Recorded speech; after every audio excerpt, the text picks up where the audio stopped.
What's up YouTube, and welcome back to another PSO2 update video. So I know it's been a little while, guys. Actually just, if you guys have been following the channel, I had to move kind of suddenly. I just finished my move, just got into my new office. It's a little empty in here, so you might be hearing a little bit of an echo. Gonna work that out when it comes to getting all that sound balancing done right. I got a couple things on the way to the office to kind of help with that, but right now we're just going to deal with what we got. Hopefully things sound okay. I'm actually a little closer to my microphone than I usually am, so hopefully that sounds good too. You guys get a nice crisp clean voice. But we do have some news for PSO2 now. We've had episode 6 for about 2 weeks or so roughly. Got a chance to play Phantom, see its strengths, see its weaknesses. All in all, things are looking pretty good. But we hadn't gotten really new updated like content to kind of grind and work towards yet. But with the May 15th update, that is the first batch of what we're about to get. So of course, as always, actually it was Lost Bob who did this translation. So Lost Bob, thank you. This is of course on the bumped page. I'll be clicking over here. I'll be grabbing this link for the video, so I'll have a link in here. So if you guys want to jump over to the channel, or over to this page itself, awesome. You guys go ahead and support them, give them a quick hit, all that good stuff. So with this update, we'll be getting the ultra hard explorations to start with. So face a brand new difficulty of foes with ultra explorations. These quests will cycle through subtunnels, desert, and core on a daily basis. Players can join on the mayhem with a main and subclass of 85 plus. Basically, you have to have at least 85. If you're playing Phantom as a main class, it just needs to be an 85. Or if you're playing Hero, it just needs to be level 85. So those successor classes work a little bit differently. If they're the main class, Phantom is the only one that can be a subclass. And then, of course, again, your subclass has to be 85 along with your main class. So just something to keep in mind there. Ultra explorations come with several characteristics, such as a reduced healing effect, new enemy attachments, and new enemy classifications. The latter two will be explained in the following paragraphs. So, seems interesting. You can see a couple screenshots of what the characters or what the enemies are going to look like here. Coinciding with Photonier's invasion is a mysterious arrival of ultralized enemies. These enemies have different color schemes and attacks. Sometimes enemies will appear with Photonier infections that increase their health and power, while the core sends out powerful attacks. Unlike regular infection cores, these Photonier cores are not considered weak points. Interesting. So these aren't going to be weak points like the regular cores whenever they attach the infection cores. Usually you can just target the infection core and do tons and tons of damage to a target, but now it's going to be these aren't weak points. Huh, cool. Enemies can also have barriers, severely reducing the player's damage. The best way to attack them is to ascertain the weak points, such as hitting them at a close range, hitting them from the back, or hitting them from above, etc. Hopefully there's an easy way to tell. I'm thinking that actually this information right here, of course it's not translated, but I'm thinking this info right here is telling you how to deal with their barrier. So clearing emergency trials may reward players with an S-class ability capsule. That's awesome.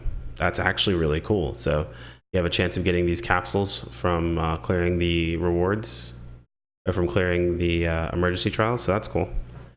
So it looks like we have, what's it, Radiating Grace, Guardian Armor, Spirited Response, Skilled Brilliance, Radiant Strike, Flowing Acceleration, Double-Edged Sword, nice, Skilled Strike, not bad either, Rupturing Access, Photon Reduction, Sturdy Recovery. This is really good for reducing this price down, because this is really expensive right now. Cursed Radiance and Flowing Grace for S2s, and S3s we have Radiant Strike, Offensive Intent, also relatively expensive. Skilled Strike I think is pretty cheap on the S3 slot. Vital Intent, Wise Skill, and Rupturing Intent. So some pretty good things we have for S1, 2s, and 3s. And great that they're coming up around now too, because of some of the new weapons that are coming up. So of course with the new difficulty comes more weapons. Ultra Hard comes with new 15 stars and 14 star weapons. They both have their uses, so it's kind of cool. Resonance Series, 15 stars. They're called the Resonance Series. It's a rod, rifle, and katana. I believe it's this weird looking thing that looks kind of like a beam pole. So like you can see it's a rifle here, it's a rod here, and it's a katana here. My guess is for Phantom's release. Its potential is plus 13% power. Yep, when Phantom mark is detonated, the marker accumulation value is increased by a set amount. Interesting. I think when you detonate a marker, it just reapplies the marker again. And that's what they're trying to say.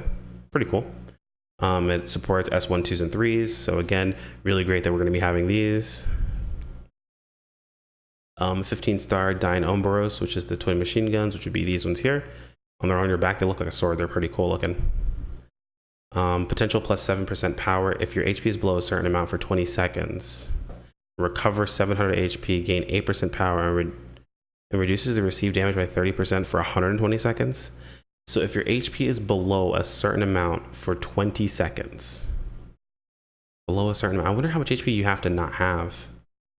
You recover 700 HP back immediately. You gain 8% power, which 700 HP recovered back, depending upon how much HP you're missing, is a pretty good chunk. Like in most cases, it's over half HP for most people. So that's a pretty good chunk. 8% power and reduces damage received by 30% for 120 seconds. So you're getting 7% already, plus the extra 8% and 30% damage reduction for 120 seconds. I wonder what the reset on this is. It's actually pretty solid. Ooh. Oh, here we go. The Serpent Blaze. This is going to be the one weapon I try to go after and I'm never going to get. Potential is 11% power, which is solid, and increased normal attack power by 40% and the normal attack range. This is going to shred for AoE damage. Like, it is going to destroy. Like, this is basically going to be my AoE weapon, and I'll have a bossing weapon and an AoE weapon. Basically be able to normal attack into Kestrels for AoE mobbing, which was going to be awesome. That's crazy damage. Kestrel already does a lot of AoE damage. It just recently got buffed and the speed of it got buffed, and now we'll be able to normal attack to get all of our blades up, as well as getting our PP back and then dump it into a Kestrel. It's going to be great. And they show an example of that in the video that's at the very top of the screen, so you guys can check that out too. The Mirage Series. So the Mirage Series is a new set of orbit weapons, basically. The potential is plus 6% power, increased natural PP recovery by 120% when sheathed, but stops natural PP recovery when unsheathed. Increased PP recovery from attacks by 50% when unsheathed with 100% PP. It increases the power of PAs by 12% for 14 seconds. It supports S3s. I don't think there's an S3 that gives you PP recovery. So it's basically, Mirage Series. It's another orbit. So different orbit weapon, not bad. And then we have the Dim Series. The Dim Series is 12%. It reduces, let's see. So potential is 12% power, reduces the received damage by 10%. Supports S1, 2s, and 3s. And its attack potential is 3% power, reduces damage received by 10%. So I don't think the Dim Series is going to be that great. It's probably like a good off-spec weapon, like a good secondary element weapon. I was actually going over with this with a few friends, but because of how easy it is now to grind up and have secondary and tertiary weapons, and the fact that a lot of these weapons support S1, 2s, and 3s, making 3 of your 6 slots for off-spec weapons or for secondary weapons, even if you go 7 slot, makes 3 of those 6 to 7 slots free, basically. Makes it a lot easier to FX multiple weapons. So maybe we'll start to see the surge of people having, more than just one of each type of weapon they can use. They may have secondaries and tertiary weapons for different elements to keep damage up. So it's possible. I know some people don't even care about FXing, so that's even better in those situations. But someone like me who will be playing, I'm going back to actually playing dual blade only bouncer. I'm building, pallets. I'm building multiple weapons, tons and tons of them. So pretty crazy. Wild Easter will also obtain ultra hard difficulty at the level 91 plus enemies, which is awesome. So we're getting ultra hard for Wild Easter. I don't even want to try to pronounce this. Obstructed powerful dragon awaits its players. And then the quest, that's level 96. That's insane. And it looks like it drops 14-star awake weapons, which will drop from Wild Easter. Yep. So the awake weapon series is potential 20% power when attacking a boss. In addition, it regenerates 4 PP every second while near a boss. It supports S1s and S2s. This seems okay because of the potential, like the power. I'm gonna have to see how much raw damage it has. If its raw damage is high, then I'm probably gonna make this as my next 5 dual blades to have for off element stuff. So, because 20% power when attacking a boss is insanely high. Like, that's crazy high. And then 4% PP regeneration, or 4 PP every second when near a boss. It's just, they're bossing weapons. So we also have a new AC scratch coming. It's the one that's including Konosuba, so the Konosuba collab.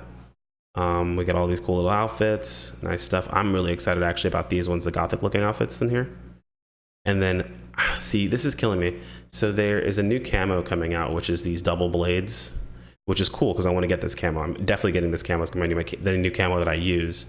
But here it shows her wearing it on her side. I'm not sure if that's just an accessory for her, but like, because when I saw the camos were always on the back, not on the side. So, but this is the cool, like, gothic looking camo that they're going to be adding into the game. I'm pretty excited for. So that's pretty much it, guys. This is all we have coming up. I mean, it's not a whole lot, but it's something else to start grinding for and working towards. Even in this situation, like for example, the set of dual blades I'll have coming out, these dual blades sound really awesome. 11% power, normal attack power by 40%, but they're not going to replace my main bossing weapon. It's going to be a secondary weapon that I used for AoEing mobs that are weak to the type of damage I'm going for. So, which I feel like is going to be pretty solid. I think that's going to be pretty cool. So I'm excited to see what we get a hold of and what I actually get to do with these new weapons when I get a hold of them. Because, dude, if you guys saw the video, like, it's basically S-roll arts from Gunner, but on dual blades, and you just swing your weapon. So I always talked about how I wish my normals weren't so, like, funneled into a small spot.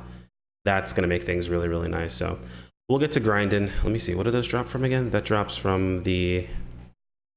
Oh yeah, this drops from the ultra hard content. So this will be farmable content that we'll be able to do. And it's on rotation daily basis. I don't know how I feel about these maps. I'm not a huge fan of these maps, honestly.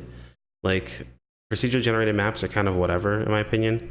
I feel like they would take these maps and just kind of work on them a bit more and make them really cool maps, but just have them, you know, same maps you do, and just have the enemy spawns be random. Yeah, I'd appreciate that, but that's just me personally. Anyway, guys, let me know what you think.